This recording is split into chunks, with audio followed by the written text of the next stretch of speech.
We're in a Tesla. We're about 95% state of charge. And one cool thing about Teslas is that you can play video games here while waiting for your real life video game to fully charge. So today, we are going to make a 355-kilometer road trip from KL back to Singapore. Our earlier trip, 2 days ago, we were driving on chill mode acceleration. This time, we're going to test with normal mode acceleration and find out whether there's any real-world range efficiency improvement. So our driver today will be Tim, who's helping us film right now. Thank you again so much, Tim, for giving us this experience. So let's head out. We cannot play video games when the car is driving. So this was fun. There are many games. So this is Skyforce. I've got the PlayStation 3 controller plugged in, wired. But after a software update that Tim gets, you can play this wirelessly with Bluetooth. So this is just one of the many games. This is Skyforce. You'll see quite a number of other games in here. If you come down to TeslaCon 11/11 this November in Singapore, if you're a kid, you get to play some games in our event. But right now, let's head out, unplug our fast charger. As you can see, we're 97% state of charge over here in the console, and that gives us about 383 km of range. So let's head out and start this trip and click subscribe to find out how we do in this road trip. Tim is our driver today. We're going to make hopefully a 5-hour trip down to Singapore depending on traffic. So fingers crossed for how the immigration does. Very sunny day today. Yeah, it's very hot, I guess. Good for driving. And yeah, hopefully no rain along the way. We're here at Gentari X Park. So as Tim unplugs, you can see another Tesla Model 3 Performance behind us. So that's one of the grey market Teslas in Malaysia. I just learned from the local community there's actually close to 500 grey market Teslas here. Okay, let's unplug. We were here about maybe 20 minutes ago. So we were at 50% state of charge. Now we're at 98%. How much does this charging session cost, Tim? Hang on, I need to unplug first and then I need to check the app. Let me check the app. So this is under Jom Charge. So let's see if I get any details. Oh, I got an invoice. So that's about 40 ringgit. Yeah. Okay. 40 ringgit. This is kilowatt hour charging. Yes. Okay, so 40 ringgit for a very quick charge. These ones here, Bay 4 and Bay 5, 180 up to 180 kilowatts. And Bays 1 to 3 are the fastest in Malaysia. 350 kilowatts, even faster than the V3 superchargers, which tops up at 250 kilowatts. But of course, for Teslas, if you're driving a standard range plus or rear-wheel drive, our max charging speed is 170 kilowatts. Only if you're driving a performance, it goes up to 250. So other brands like maybe the Hyundai Ioniq 6 or the Kia EV6 will benefit from the 350 kilowatt fast charging. That is a beautiful Model 3 Performance wrapped in a nice matte grey. And now let's head out to make our trip away from KL. And we're going to make one charging stop today.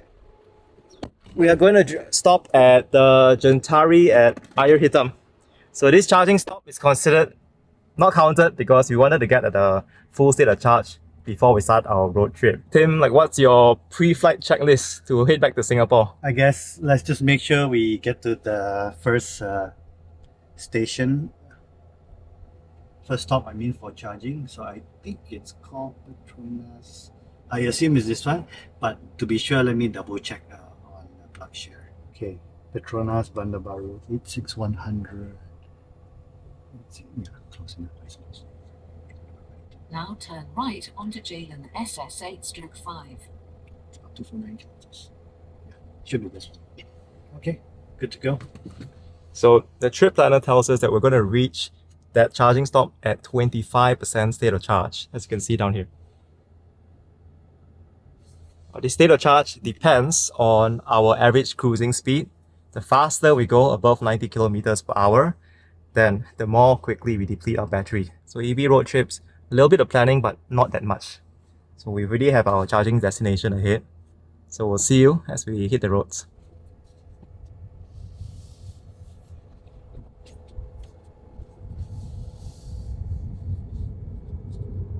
In 200 meters, turn right onto Jalen SS8/4. We're now on the roads, and let me just show you how to change the acceleration mode when you're driving a Tesla. You click on the car icon on the bottom right, and under pedals and steering, you can see our car is now in standard acceleration meters, turn right compared to chill that we were taking in our trip from Singapore to KL. You can change acceleration midway during the drive, but always let the driver know before you do it, especially if you are not the driver, because there may be some sudden shifts. Now turn right onto We will hit a charging stop at 2 hours and 41 minutes, 248 kilometers away. In your experience driving so far, Tim, do you normally just make one stop, two stops? What works for you? It really depends. If I'm traveling with my wife and kids, my family, we tend to make a lot more stops because, you know, kids and you know, they can't sit still. But if I were to travel myself, I would probably just stop once, for the most part. Yeah, just for coffee or break or something like that. Yeah. Let us know your experience down in the comments. How many stops do you make with and without kids? And any tips for us to make the road trip more enjoyable? And if you have any favorite stops going from the KL route to Singapore, we'd love to learn from you as well. Now, I also want to take this as an opportunity to call out the My Evoque community, the Malaysia EV Owners Club. So we met a few members yesterday during the Tesla Malaysia launch, and this is a great community sharing a lot of tips, insights and ideas, not just for Tesla owners, but for all EV owners. You'll find a link for My Evoque down in the video description. In our earlier trip coming up from Singapore to KL, about 90% of our drive was on autopilot. Tim, on the way back, when will you typically turn on autopilot again? Well, probably right now.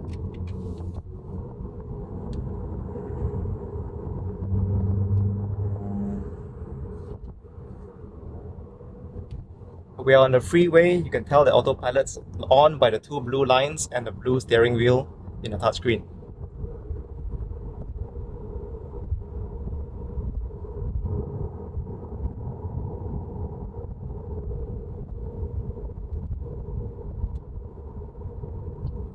It's a clear day on a Friday afternoon. Today is the 21st of July. Traffic, we'll see how the conditions are. We expect more traffic on the way back this time. So we'll see you again when we reach closer to our first charging stop. We've been driving for almost 3 hours. Today is quite a sunny day. We are about 9 minutes away or 11 kilometers away from our charging stop. And with today's sunny day, stick on this t-shirt as well, let the sun shine. I want to ask Tim about the sun. So do you tint your car? And do you think it's necessary for road trips like this? I'm not sure if it's necessary because I've not done it without the tint. But generally, I think for comfort, you know, it would be preferable, and I think most people would do it. Yeah, for me, it's mostly just for the heat rejection. You know, because you know sometimes you park your car in outdoor spaces in Singapore. You kind of want your things inside to at least not like blow up or overheat or anything. So yeah, I do tint the car.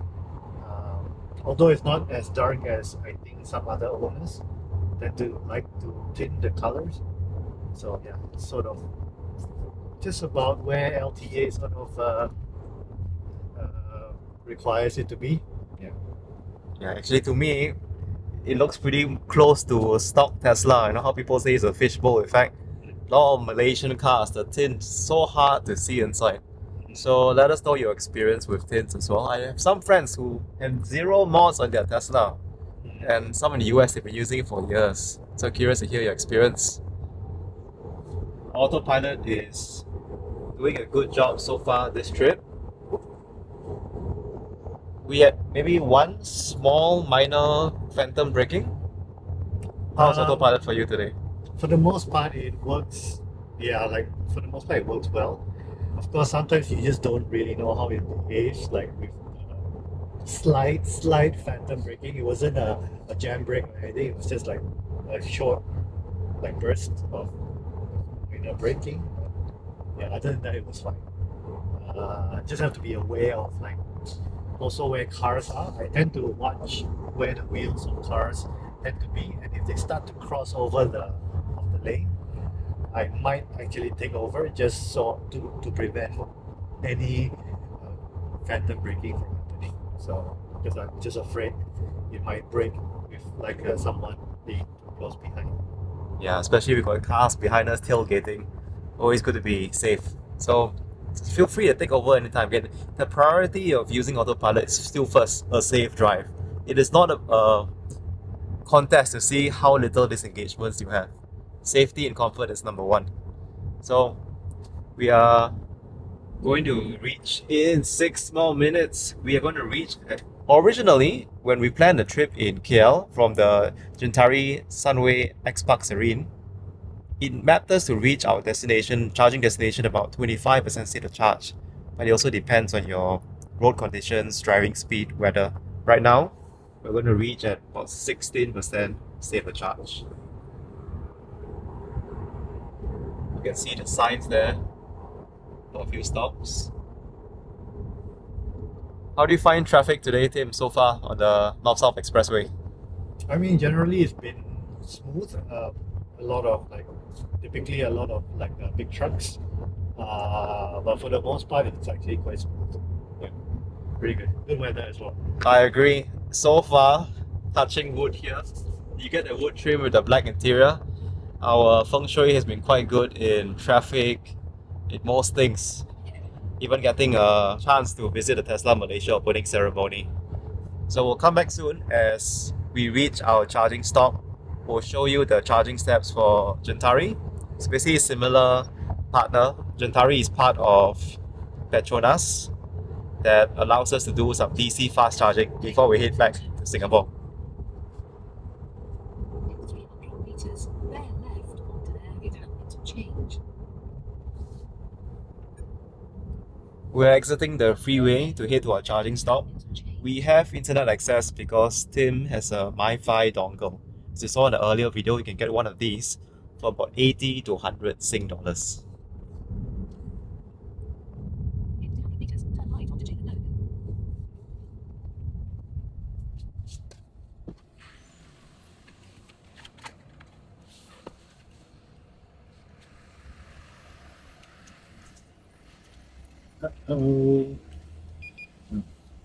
Sorry, wrong side. So what Tim was using was a touch and go card.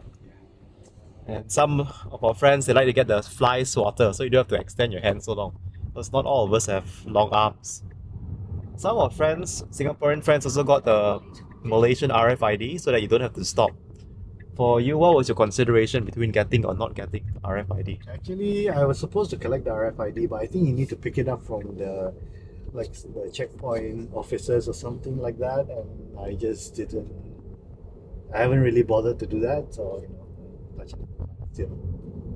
Let us know your experience using or getting the RFID if it was worthwhile for you. Our charging stops here.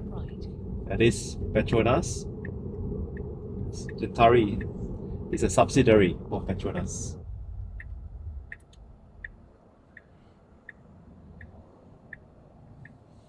So in situations like this where you're in city streets, you need to make a turn, Autopilot does not do that for you. Full self-driving beta in the US does. Hopefully it comes to Malaysia and Singapore within the next 2 to 3 years.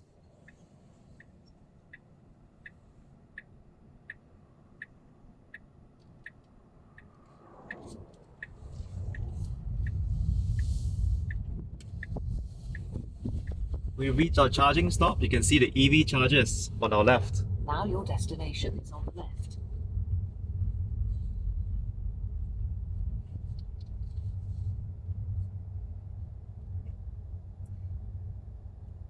You see a Hyundai, you see a BMW. Tim, for these Gentari ones, do we need to pre-book the bay or we just go in and charge? We just go in and then we take out the app, and then basically we just start charging from the app itself. So pretty straightforward. These are the car's cameras guiding us to park into a position.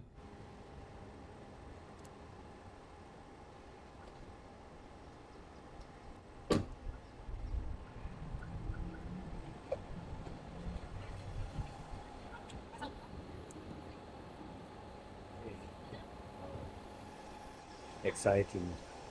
See, it's a bug. I have to start again. So in Tim's case, his Jom Charge app has a bug where he needs to re-sign in. After he signs in, he's going to scan the QR code here again. Select the first gun for the CCS charger. We all have the CCS standard in Southeast Asia, so everything is pretty easy on compatibility.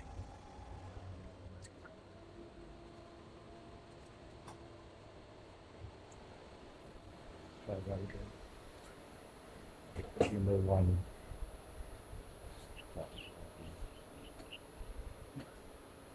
Okay. Oh. Okay, you can hear the sound now, so promising. That's usually a really good sign when you hear the DC chargers fans to start running.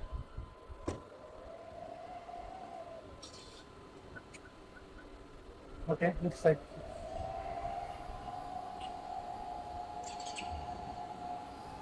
Success! Yeah. And you can check the Tesla app as well to see, yeah, it's charging. So 35 minutes. So yeah, full charge. But I don't think we'll wait 35 minutes. We just need enough. How much would you feel comfortable driving to Singapore, assuming that worst case scenario we get a very bad 3-hour jam, for instance, in a checkpoint? I think maybe an 80% would be safer.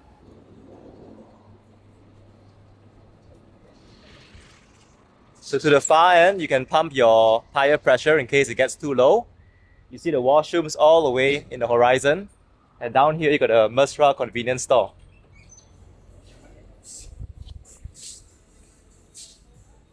It's a mid-sized store, lots of amenities. Have a good break here when you visit this charging station. We've been here for about 10 minutes. We've just had a light snack. We're now at 79% state of charge. We're leaving soon. And along the way, Tim's actually just going to show us the cards he used for toll and how he tops them up. So in Malaysia, you need like a, what they call a touch and go card for most of the tolls. If you don't have the RFID thing. So I got this sort of a special version of the card where there's a RFID chip inside, so you can sort of top it up using your phone via the NFC chip. So I'm basically just checking how much balance I have and probably topping it up if I need to. So just have to go into the app and then it says ready to scan. And then you just put your card underneath. Okay, 350. Oh, right. Please don't look at my.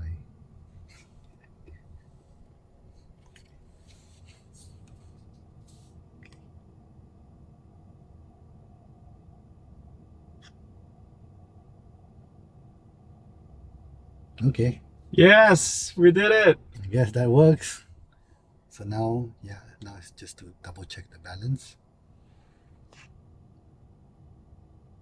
Okay, so we have 68 ringgit in this card now. Hopefully it's enough for the tolls we need to get back to Singapore. In your experience, for those of us who are making the first time drive, how much would we spend on touch and go going from KL to Singapore? I mean, I think it's safe to just keep at least about 100 ringgit in the card just in case, because I think there is a pretty expensive one expensive toll, which I think is about 60 ringgit. I can't remember, don't quote me on that, but yeah. So I think about 100 ringgit at least would be a good amount to just keep in the card. Sounds like good advice. Now we're 97% state of charge. We'll follow Tim to unplug and head off to Singapore. With third-party chargers, we need to unlock the charger manually, because unlike superchargers where there's a button on it, you hold it to unplug, to unlock. But because this one does not have that button, we need to sort of manually go to the app and then click on the unlock charge port button. So this will unlock the charger so you can pull it out. Otherwise you won't be able to pull it out. And we do that to make sure that we don't damage the charger and your car's charge port as well. We charge about 42 kilowatts, so I believe the price was 150 per kilowatt hour. How much was today's bill for Gentari? So you get an invoice, 64 ringgit actually, yeah. 42 kilowatts. So today we paid 64 ringgit, but we charged a lot more. Yeah. And we are almost actually we spend a lot of time like figuring out the touch and go card that we actually charge way more than we actually needed to get back to Singapore. Probably, yeah. And also just a heads off, thank you, shout out to one of our commenters who shared with us the reason why our TNB Electron charging stopped at 88% was not due to any technical error, but because it was time-based charging, we finished our 10-minute block. So the charging stopped at the end of the 10-minute block. And with Tim, our car's at 97% state of charge. Some of you may be wondering, is it okay to charge EVs up so high? What gives you the confidence to do that on your Tesla, Tim? Oh no, my Tesla, the version of it is a standard range, and for standard range models it has an LFP battery, which is it actually recommends that you charge it to 100%, because if you try to adjust the charge to less than 100%, it'll come out with like sort of a note or message that says you should charge it to 100% at least once a week or keep it at 100%. So yeah, so I like to actually just go from as low charge as possible all the way to a full charge, just so I save time on having to go to chargers a lot more often. So find out about your car's battery chemistry. If it's LFP, usually you can charge all the way up to 100, especially for road trips. All right, let's go.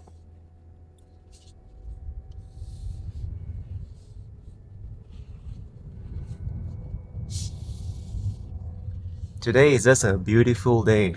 No rain, decent sunshine, some clouds here. It's an idyllic day. Malaysia looks beautiful on the drive back down to Singapore.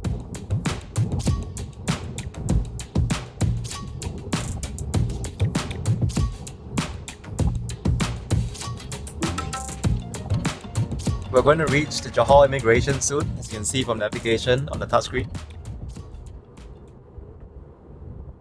These areas in orange, they represent traffic. You can see crossing the border, there's a bit of orange as well.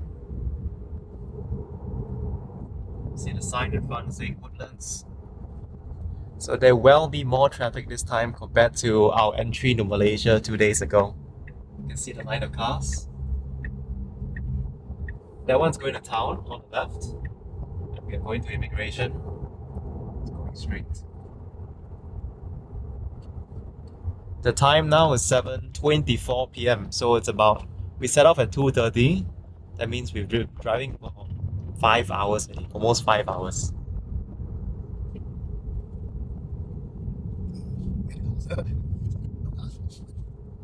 This looks really smooth. Okay, this looks great. It's a good problem to have. I'll just need to get down, get our passports, and we'll cross the Johor immigration very soon.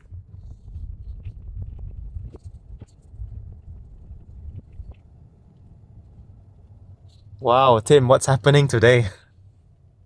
I mean, yeah, it's no cars. Like it's pretty clear. Usually I would have to queue all the way back there, like maybe about kilometer, 2 kilometers back. Yeah, Now let's it's look like- at that. I think like Let's look at that. yeah, is that to like have to like cut queue here, cut queue there? This is amazing. So we'll see you when we cross the border. This is pretty insane. How quickly we crossed the Malaysian customs. It's like, let's see how the Singapore side does.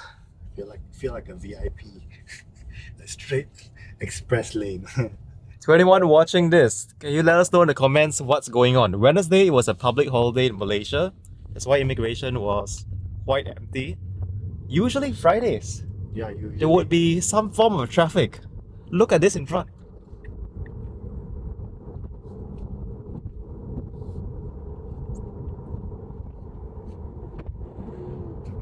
We are very thankful. We hope that the Singapore side's the same.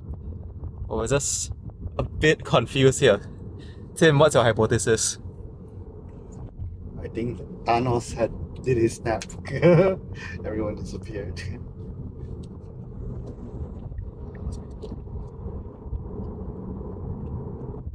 Okay, ahead you can see some traffic build up already, both in the GPS and in the red lights to the car brake lights behind. Over here you see some traffic, orange. Now we're crossing into Singapore on our right.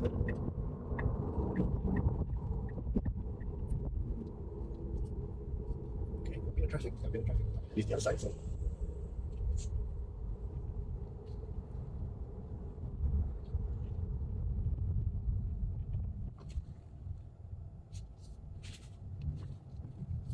Welcome to Woodlands Checkpoint. Okay, so just about a queue of maybe 3 to 4 cars length. We'll see you when we cross Woodlands Checkpoint. We did it! We made it through immigration. I think this one was 15-20 minutes. A short 3-4 car wait at Singapore side. No wait at the Johor side. How do you feel about today's immigration? Very minimal traffic. Yeah, like actually we're very lucky this trip because coming in, going out was the same. Coming in is the same. Like wow, like I don't know what's happening. It's so straight, so surreal. Maybe it's a sign that next time we should tag team to go to Malaysia again. People say lightning doesn't strike twice, but for Friday night, this is insanely good. This is 7:40 p.m. So all in, 5 hours from KL to Singapore. How do you find the overall drive this time? Coming down, it's yeah, it's actually even better because there was no rain, and so it's like completely smooth, like sunny, bright weather. Yeah, I mean, enjoyed the trip. It was pretty good, pretty smooth. Yeah. I agree. As a passenger, enjoyed the ride a lot. With Tesla, you get the instant talk, you get a silent car. There is a bit more road noise on higher speeds. That's also because we've got a 2021 Model 3 SR Plus. The newer Teslas have better noise isolation. So we'll take this chance to just check in on our trip stats to see our energy consumption. What is the difference between chill mode acceleration and normal mode? Kicking the car, and on trips, you can see that our average energy consumption is much higher this time. We are at 164 watt hours per kilometers compared to our chill mode trip where we had 152 watt hours per kilometer. So 10 extra watt hour per kilometer. That's actually a pretty big difference. Tim, as a driver, what's the biggest difference for you driving chill versus normal? Obviously the acceleration is different. I'm very used to the normal standard sort of acceleration, which is it's useful for when you want to quickly overtake or quickly cut into a lane. And with chill mode, it takes a bit of time to get up to speed, which I guess on one hand it saves it's more efficient, but I guess I would prefer to be safer than to save on that. So every driver, you got to make your own choice, but whether the trade-offs are worth it for you. We reached Singapore at 65% state of charge, but that's also because we charge all the way up to 97, 98% earlier in Gentari. So 65% state of charge. When you click on the state of charge, we got 255 kilometers remaining. That's a lot. Right now, we're going to head for dinner. Please let Tim and I know if you have any questions at all about this road trip. We look forward to seeing many Malaysians driving from KL with your newly delivered Model Ys and fingers crossed soon Model 3s to Singapore or Thailand, and just enjoy the magic of how convenient it is to use a Tesla, especially once the regional supercharger network opens between Thailand, Malaysia and Singapore. One last thing I just want to show you is the Energy Stats app to take a look at our breakdown of energy consumption. So over here you can see that for our trip, most of it is driven by driving. Climate actually doesn't take up much. Battery, elevation, everything else quite little. So here are the key stats. We thought there would have been a bit more traffic today coming back on a Friday night so that we can show you a common question you asked: if there's traffic jam, how much energy consumption there is. So maybe next time in the future video. Okay, this video comparison of chill and normal is not a perfectly scientific experiment. We will have some friends. I think Goon may want to consider testing it to let us know in a more scientific way what's the real world difference between both. If you found this video useful, please click the like button. Hit subscribe to stay updated to more road trips in the future.